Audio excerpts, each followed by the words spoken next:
Hi.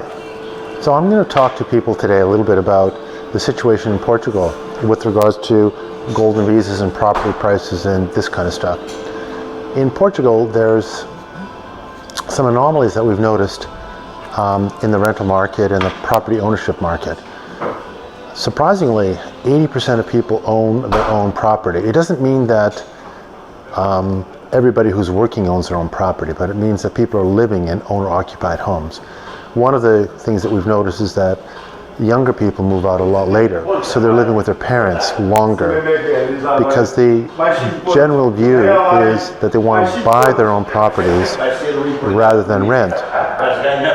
In most places in the world, it's quite normal for young people to move out of their homes and rent a place first and then save money and then buy. But the rental market here is very, very different from other places that I've ever seen. The government has attempted to blame the rapid rises in rental and the difficulty in finding rental properties on foreigners coming into this country.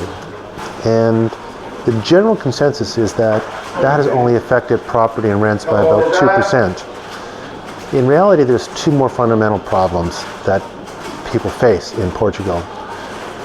The most strange one that we've seen is that if you rent a property, and this is kind of a vestige from decades or maybe even centuries ago, if you rent a property, you actually have to register that rental agreement with the Department of Finance.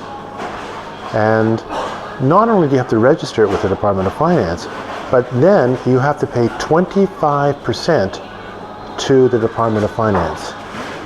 Now, I've never heard of that before in my life. I've heard of on commercial rents where you have to pay a VAT or a sales tax of some sort. But on a residential rent, you have to register it with the Department of Finance, and the government takes 25% off the top. Now, that is a stunning number. Who wants to rent a place where the government is taking 25%? If you own your own property, the government doesn't take 25%. They take a small property tax which goes to the local government.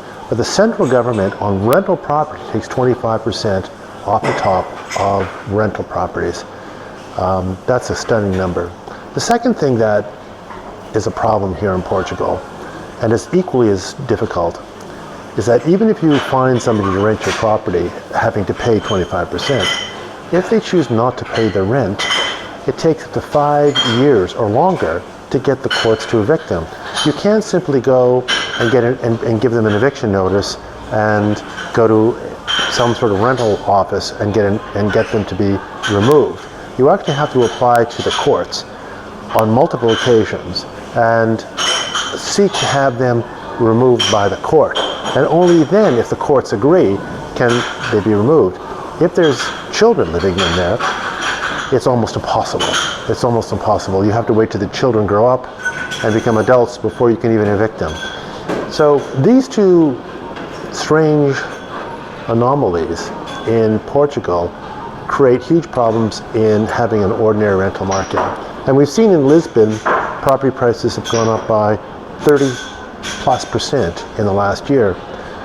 And there must be 1 million empty properties in Portugal, literally 1 million empty properties in all kinds of states, in beautifully impeccable states down to total dilapidation.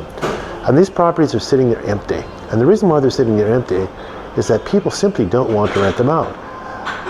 Golden visa holders, they come and they buy property, and they understand that they have to pay 25% to the government, and they're going to have problems in evicting people, and so they say, forget it. We'll just own the property, and we'll come here on holidays and be done with it.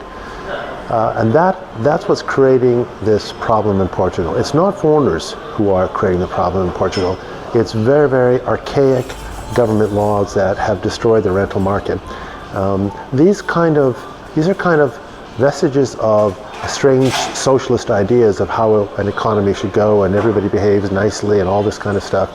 But in reality, this is the unintended consequences of these ideas is that has destroyed the rental market in Portugal.